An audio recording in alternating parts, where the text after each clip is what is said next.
inside Dr. Martin Luther King Jr.'s single-quote church in Atlanta on Thursday.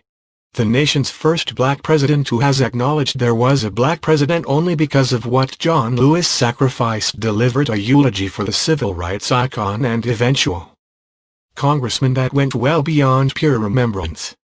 In words that were both highly specific and at times more oblique, Obama declared Lewis' lifelong battle for racial equality to be ongoing and stated explicitly that forces in power today are working to undermine it, drawing a direct line between the bridge in Selma, Alabama, where Lewis was bloodied by state troopers in 1965, and the protests this summer following police killings of black Americans.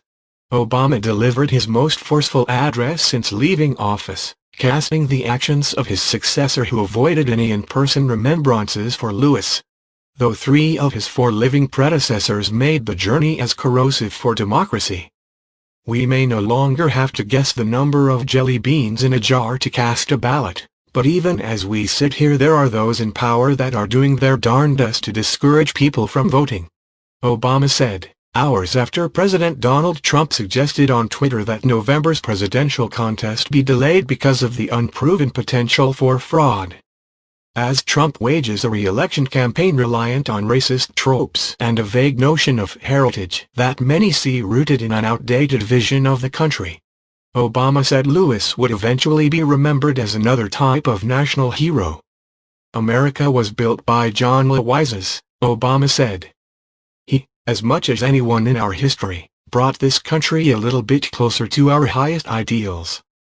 And someday, when we do finish that long journey towards freedom, when we do form a more perfect union, John Lewis will be a founding father of that fuller, fairer, better America. It was a dramatic return to the political fray for a former president who has steadfastly worked to avoid becoming a foil for Trump, even as he frets privately and to Democratic donors about Trump's actions and words. But it was also a deeply personal recognition of a life Obama admitted was necessary for his own political ascent. Imagine the courage of 2 people Malia's age younger than my oldest daughter on their own, to challenge an entire infrastructure of oppression, he said, evoking his 22-year-old eldest child. John was only 20 years old, but he pushed all 20 of those years onto the center of the table. At a moment when the country is reckoning anew over questions of systemic racism following the police killings of George Floyd, Breonna Taylor and countless other black and brown Americans, Thursday's funeral was a measuring moment. Both a time to reflect on the grainy black and white newsreels of another generation's struggle and an opportunity to assess where that struggle continues to come up short. It was the type of remembrance that marks the passage of a nation's history, provides a record of its highest and lowest moments and lays down a marker for the type of person, the type of hero deserving of the country's attention and respect. Lewis' own words kicked off the Day of Remembrance, with a posthumous op-ed in the New York Times, that echoed the principles with which he lived his life. When you see something that is not right, you must say something. You must do something. Democracy is not a state. It is an act, and each generation must do its part to help build what we call the beloved community, a nation and world society at peace with itself, he wrote, recalling his own lessons from King. It is so fitting on the day of his service, he leaves us our marching orders, keep moving, former President Bill Clinton said during the funeral. He got into a lot of good trouble along the way, but let's not forget he also developed an absolutely uncanny ability to heal troubled waters, Clinton added. He thought that the open hand was better than the clenched fist. While not at all unexpected, the absence Thursday of the sitting president was conspicuous. Remembering heroes was once something Washington could agree on, an idea that has increasingly seemed to be a relic from another time. Lewis' funeral wasn't the first high-profile memorial that Trump has skipped, and as both a lifetime member of the nation's most exclusive club and a renowned grudge holder, it likely will not be the last. Yet however obvious it was, Trump's decision to forego paying his respects, which he declared decisively even before his aides could weigh the pros and cons, was still a stark reminder of the rabidly polarized era of politics over which he presides. He has continued to stoke a racial divide that Lewis spent his life working to bridge.